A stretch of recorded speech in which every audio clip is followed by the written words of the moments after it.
Регионам России было отдано сразу 3 павильона. В одном из них, номер 18, рядом с собором Василия Блаженного, расположился и стенд нашей республики. И поскольку соседи по нашему стенду, Красноярский край, почему-то не приехали, территория Республики Коми на книжном фестивале увеличилась в 2 раза. Издательства привезли не только книги, но и сувениры. И вот в первый день, как нам рассказывали, фигурка Пера Богатыря разошлась за несколько часов. Хит продаж – сборники коми-пословицы, поговорки, коми-народные сказки и яркие раскраски о республике.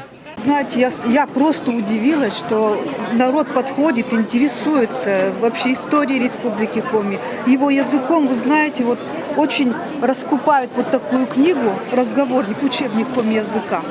Более 80 наименований книг представляют издательство Коми. Интерес к нашей литературе проявляют не только земляки, но и жители Москвы.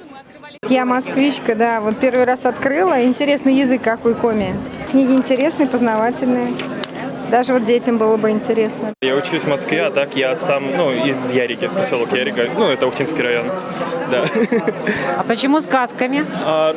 Я сам учусь на издательское дело, то есть, и то, что одно из таких главных течений, грубо говоря, в издательском деле, и то, что более, как мне кажется, окупаемо сегодня, это именно детская литература. Очень они интересные, эти раскраски. Мы из них делаем выжигание, из этих раскрасок. Переносим на доски и выжигаем. И у нас получаются красивые картины. Нечасто на Красной площади звучат стихи на коми-языке. Уроженка Ижемского района Наталья Рочева в национальном костюме читает Ивана Куратова. Кевми месен, медбит езлы, шуд воле, отщет ен йорщины дыр валаамлы.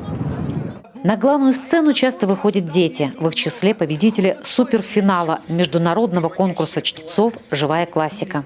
Впервые школьник из Коми занял 3-е место. На Красной площади Георгий Антонов из Сыктывкара прочитал рассказ Александра Каневского «Я и моя стая». Недавно я завел себе людей. Сразу 4. Хозяин, хозяйка, дочь и сын.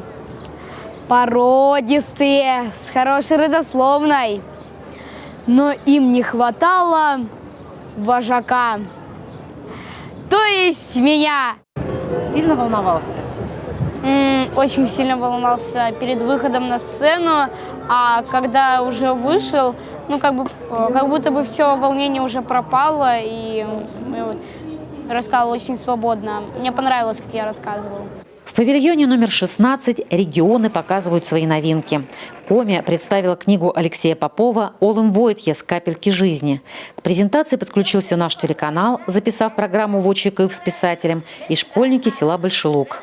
Большелукские школьники вместе с преподавателем коми-языка Эльвирой Старцевой записали свои 5 вопросов про жизнь.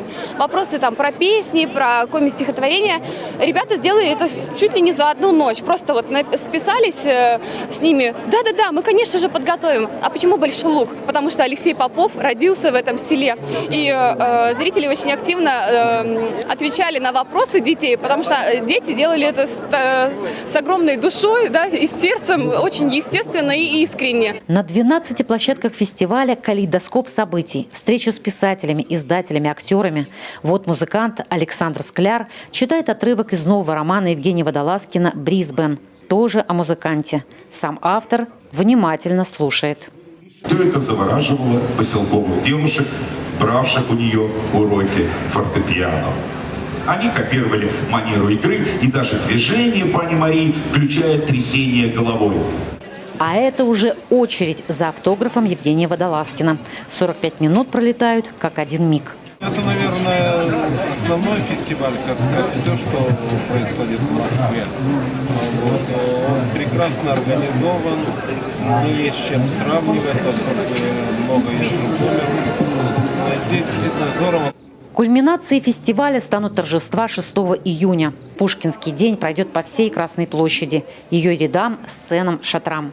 Елена Красильникова, Павел Люлямин, Наталья Петрик, телеканал Юрган, Москва.